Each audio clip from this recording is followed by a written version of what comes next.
My name is Connie Gabbert, and I did an art piece about humility. I was drawn to the idea of humility because it seemed like a challenge.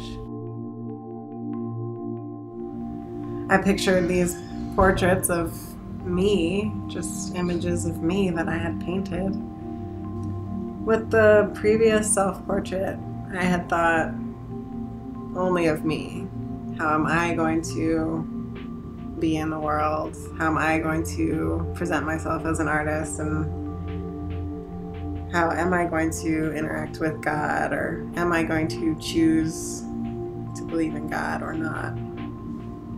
I like to paint over old paintings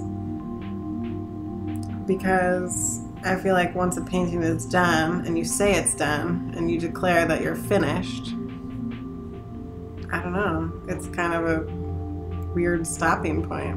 And the canvas is still there. It's still the same. You just put something on it and said it was done. Self-portraits are kind of seen as immortality in a way. People appreciate self-portraits because they immortalize the artist and they give us a presence even when we're gone. And so I thought of, well, what would it be like to give one of those pieces away, to give it a different story and make it more about God than about me?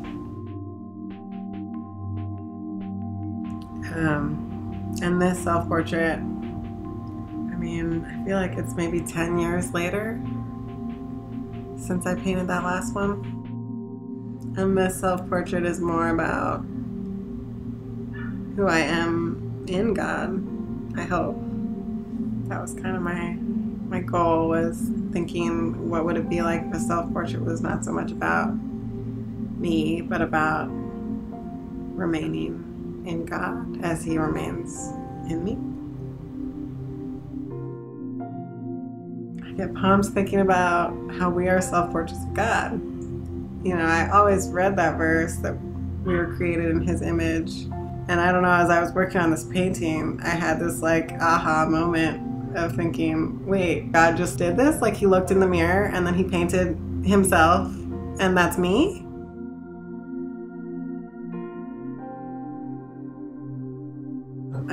Yeah, like I said, humility has a really hard time finding its place in the art world. We're kind of taught in school to be confident and sell ourselves and, present it as the best.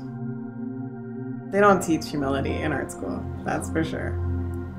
And yeah, it took me a long time to figure out how to be an artist and bring humility into that confidence of being able to sell your art. And I think remembering your place in context of other people or in context of God, this is a gift from God. And anything that you see that I do is something that He gave me. And I don't know why. I just know that this is what I was born to do for whatever His plan is with it. And maybe that's the best that artists can do, is just to remember where they stand as the clay instead of as the potter.